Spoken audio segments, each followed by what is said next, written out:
Welcome back. ചക്ക വരട്ടുന്നതാണ് ഇന്നത്തെ video.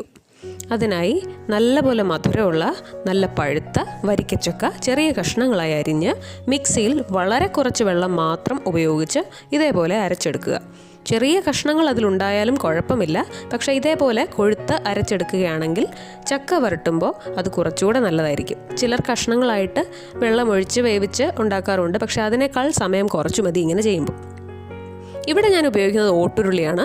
അപ്പോൾ നിങ്ങളുടെ കൈവശം ഉള്ള പാത്രം ഏതാണെങ്കിലും അതിലേക്ക് ഒരു 2 ടേബിൾ സ്പൂൺ നെയ്യ് ഒഴിച്ച് ഈ ചക്ക അരച്ചത് അതിലേക്ക് ചേർത്ത് കുറേ സമയം നല്ലപോലെ ഇളക്കിക്കൊണ്ടിരിക്കുക. ഇങ്ങനെ ഇളക്കി യോജിപ്പിച്ച് ഒരു തിളയൊക്കെ വന്നു കഴിയുമ്പോഴത്തേക്കും അതിലേക്ക് ശർക്കര ചേർത്ത് കൊടുക്കുക. ഇവിടെ ഞാൻ പതിയൻ ശർക്കരയാണ് ഉപയോഗിക്കുന്നത്. മറ്റൊരു വീഡിയോയിൽ ഞാൻ പണ്ട് പതിയൻ ശർക്കര കാണിച്ചിട്ടുണ്ട്. ഈ കാണുന്ന കൊഴുത്തിരിക്കും, അത് റൂം ടെമ്പറേച്ചറിൽ തന്നെ, അത് കട്ടിയല്ല, ഒരു സെമി സോളിഡ് സ്ട്രക്ചറാണത്. അപ്പോൾ അത് ഉരുക്കാതെയോ അരിക്കാതെയോ ഒക്കെയാണ് ഞാൻ ഉപയോഗിക്കുന്നത്, കാരണം അതിൽ കരടോ കല്ലോ ഒന്നും ഉണ്ടാവാറില്ല ഒരിക്കലും. ഒരു 10 മിനിറ്റ് കൂടുമ്പോൾ അതിലേക്ക് ഓരോ ടേബിൾ സ്പൂൺ നെയ്യ് ചേർത്ത് കൊടുക്കുക. പശുവിൻ നെയ്യാണെങ്കിൽ ഏറ്റവും നല്ലത്, അല്ല നിങ്ങളുടെ കൈവശം ഏത് നെയ്യാണോ ഉള്ളത് അത് ഉപയോഗിക്കാം. തുടർച്ചയായി ഇളക്കുക. ഈ എടുത്തിരിക്കുന്ന സാധനങ്ങളുടെ ഒന്നും കൃത്യമായ അളവ് എനിക്ക് പറയാൻ സാധിക്കില്ല, കാരണം അതൊക്കെ ഒരു മനക്കണക്ക് കൊണ്ടാണ് ചെയ്തിരിക്കുന്നത്. എടുത്തിരിക്കുന്ന എത്ര ചക്കയാണോ അതിന് ചേരുന്ന തരത്തിൽ മധുരം എത്ര വേണമെന്ന് തീരുമാനിച്ച് നിങ്ങൾക്ക് ശർക്കര ചേർക്കാം. ഒറ്റ പ്രാവശ്യം തന്നെ ചേർക്കണമെന്നില്ല, പല പ്രാവശ്യമായിട്ട് ചേർത്ത് കൊടുത്താലും മതി.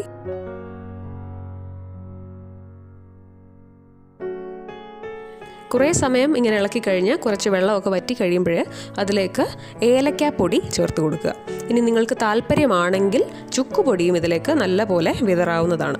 ചുക്കുപൊടി ചേർക്കുന്നത് ഇതിൻ്റെ രുചി കൂട്ടാൻ വേണ്ടി മാത്രമല്ല, ചക്ക കാരണം ഉണ്ടാകുന്ന ഏതെങ്കിലും ദഹന പ്രശ്നങ്ങൾ പരിഹരിക്കാൻ ചുക്കിന് കഴിവുണ്ട്. അപ്പോൾ അതുകൊണ്ടുകൂടിയാണ് ചുക്കുപൊടി ഞാൻ ഇതിൽ ചേർക്കുന്നത്. നിങ്ങൾക്ക് ഇഷ്ടമുണ്ടെങ്കിൽ മാത്രം ചേർത്താൽ മതി.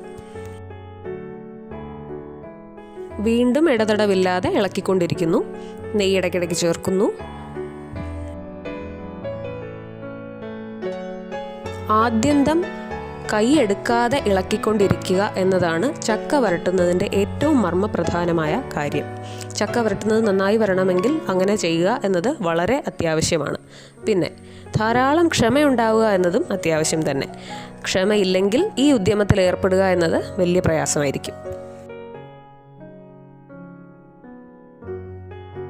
ചക്ക വരട്ടാൻ തുടങ്ങി ഏകദേശം 1 മണിക്കൂർ ആയപ്പോഴത്തേക്ക് വെള്ളമൊക്കെ വറ്റി നല്ല ഡാർക്ക് ബ്രൗൺ കളറിൽ ഇതുപോലെ ആയിട്ടുണ്ട്.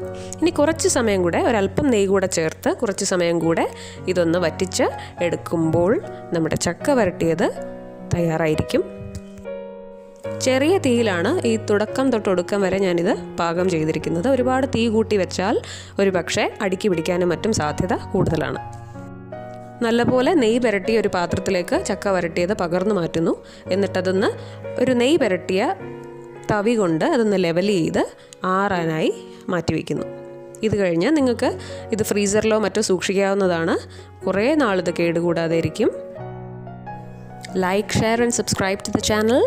Bye bye.